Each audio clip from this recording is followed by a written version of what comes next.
Hola amigos, el día de hoy hablaremos acerca del cuento. ¿Qué es el cuento? Un cuento es la narración de una historia imaginaria y que puede estar basada en hechos reales o no. Puede manifestarse de una manera escrita u oral. El cuento es uno de los géneros narrativos como la novela o la crónica y está conformada por subgéneros como ciencia, ficción, aventuras, fantasías, terror, entre otros. A continuación, se mencionan algunas características de los cuentos. 1. Un cuento es una narración breve. El autor presenta una historia corta con un arreglo a un esquema básico. 2. Un cuento se escribe en prosa. 3. En cada cuento hay un protagonista principal. 4. Un cuento es un relato de ficción, es ajeno a la realidad, una historia inventada, aunque en ocasiones la narración pueda inspirarse en hechos reales. 5. Un cuento tiene una estructura argumental reconocible. Como decíamos antes, existe una introducción, un nudo y un desenlace. 6. El cuento es una narración centrípeta.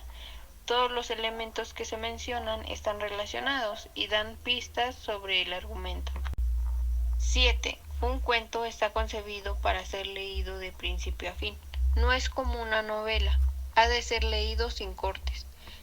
Otro punto importante del que vamos a hablar es sobre las partes de un cuento, donde tiene inicio, desarrollo y el final. El inicio es donde se presentan los personajes y la situación de la trama que está generando. El desarrollo es donde se plantea el conflicto en la trama y los personajes llevan a cabo las acciones inesperadas. Y el final es el cierre del cuento, donde da un fin a la historia. ¿Cuál es la importancia del cuento?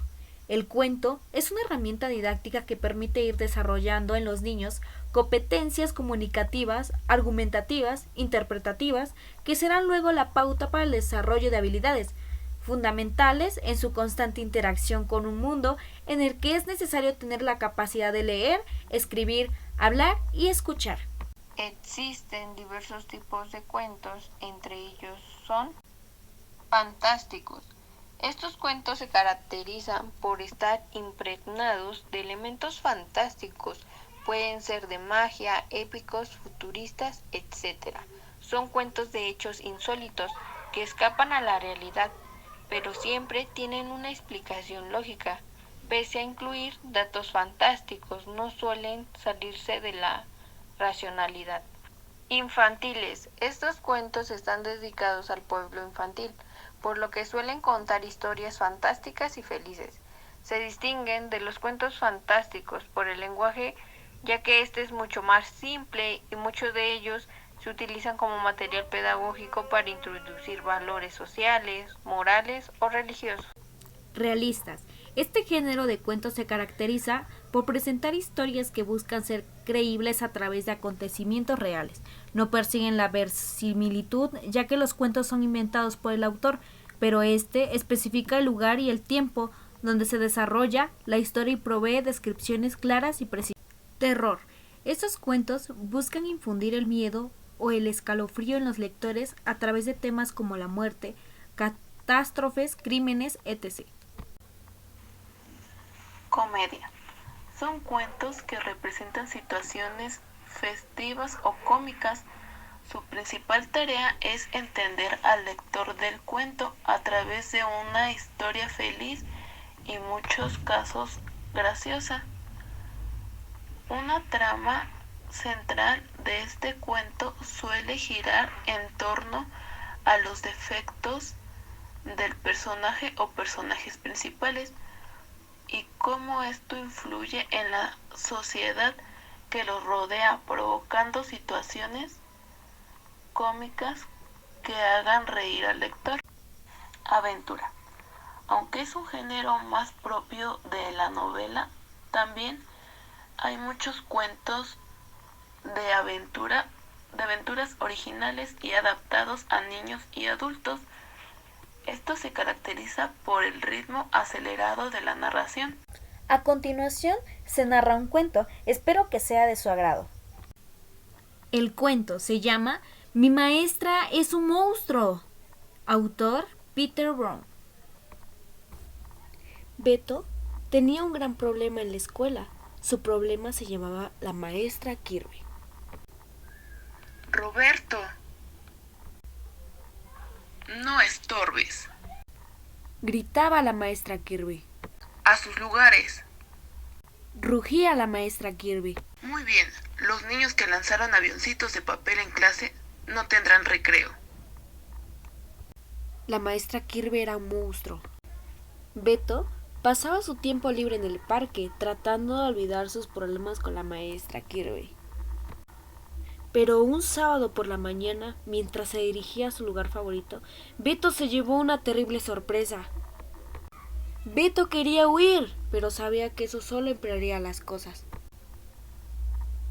Roberto, no estás en clase, no necesitas levantar la mano. ¿Qué es lo que ibas a decir? Iba a decir, hola maestra Kirby. Hola, Roberto. Me gusta su enorme sombrero, maestra Kirby. Gracias, Roberto. Es muy extraño verla fuera de la escuela, maestra Kirby. Estoy de acuerdo. Hubo un silencio incómodo, y entonces sopló una ráfaga de viento. Mi sombrero favorito. Mi abuela me lo regaló. No permitas que se escape. ¡Lo tengo! Oh, Beto, eres mi héroe. Quiero decir, fuiste muy amable, Roberto. De nada, maestra Kirby. Parece que a usted les agrada a esos patos. ¿Sabes que me gusta graznar como los gansos? Cuac, cuac, cuac, cuac, Cuac, cuac. cuac. Cuac, cuac. Cuando terminaron de graznar, Beto tuvo una idea. Le mostraré mi lugar favorito del parque. Ten cuidado. Sí, maestra Kirby. Es encantador. Entonces la maestra Kirby tuvo una idea. Beto lanzó su avión de papel en el aire. Y voló, y voló, y voló. Creo que fue el mejor vuelo de un avión de papel en toda la historia. Tienes toda la razón. A la hora del almuerzo, Beto y la maestra Kirby se sentían felices de haberse encontrado. Pero llegó el momento de despedirse. Te veré el lunes, Beto. Adiós, maestra Kirby. Abran paso. De regreso en la escuela, la maestra Kirby aún gritaba. El oso hace grrr. Rugía la maestra Kirby. Buen trabajo, Beto. Pero, ¿seguía siendo un monstruo la maestra Kirby? Roberto. Y esta historia se ha acabado.